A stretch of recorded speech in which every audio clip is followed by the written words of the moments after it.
और अब हम जिस खबर का विश्लेषण करेंगे वो आपके पूरे परिवार की सेहत से जुड़ी हुई खबर है। आपको जानकर हैरानी होगी कि आपके भोजन की थाली में से जरूरी पोषक तत्व गायब होते जा रहे हैं। यानी आप जो खाना खा रहे हैं उससे आपका पेट तो भर सकता है लेकिन पोषण नहीं हो सकता।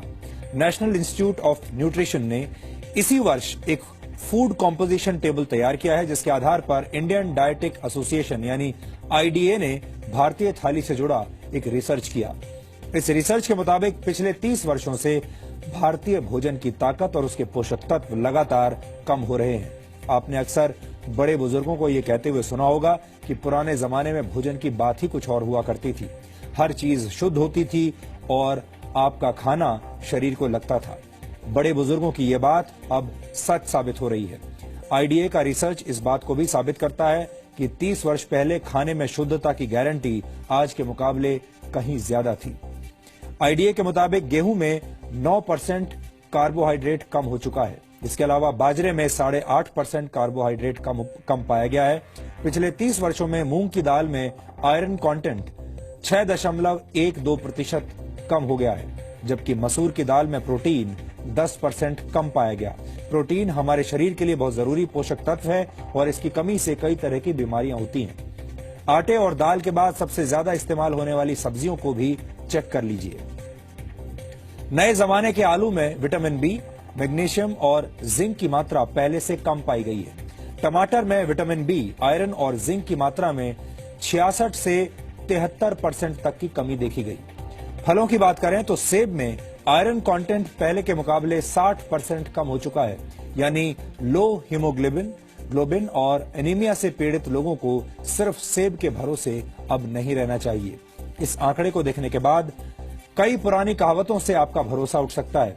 अक्सर कहा जाता है an apple a day keeps the doctor away, यानी एक सेब हर रोज खाने से आप स्वस्थ रहते हैं और डॉक्टर से दूर रहते हैं। लेकिन इस दौर में ये कहावत भरोसा करने लायक नहीं रही, क्योंकि सेब के अंदर पोषक तत्व अब कम हो चुके हैं। आईडीए ने इस रिसर्च को तैयार करने में नेशनल इंस्टीट्यूट ऑफ न्यूट्रिशन के फूड कॉम्पोजिशन टेबल का इस्तेमाल किया है। एनआईएन ने 528 तरह के खाद्य पदार्थों में मौजूद 151 पोषक तत्वों की जांच की है। इस इंस्टीट्यूट ने 30 साल पहले भी एक फूड कॉम्पोजिशन टेबल तैयार किया था और उस समय के खाद्य पदार्थों में न्यूट्रिशनल वैल्यू आज की तुलना में काफी ज्यादा थी। एक्सपर्ट्स के मुताबिक खेतों में पैदावार बढ़ाने और फसल को बीमारियों से बचाने के लिए पेस्टिसाइड्स और खाद का ज्यादा इस्तेमाल किया जाता है और केमिकल के ज्यादा इस्तेमाल से भारत की मिट्टी में पोषक तत्व लगातार कम हो रहे हैं, जिसकी वजह से खेतों में उगने वाले अनाज, सब्जियों और फलों के पोषक तत्वों में भी गिरावट आ रही है। भारत की मिट्टी में जिंक की मात्रा 43% कम हो गई है। इसी तरह बोरॉन 18.3%, आयरन 12.1%, मैग्नीशियम 5.6% और कॉपर 5.4% कम हो गया है। जाहिर है, जब फसल को पैदा करने वाले खेतों में ही पोषक तत्व कम होंगे तो खाने पीने की चीजों में न्यूट्रिशनल वैल्यू भी कम मिलेगी। भारत धीरे धीरे बीमार और थके हुए लोगों का देश बनता जा रहा है।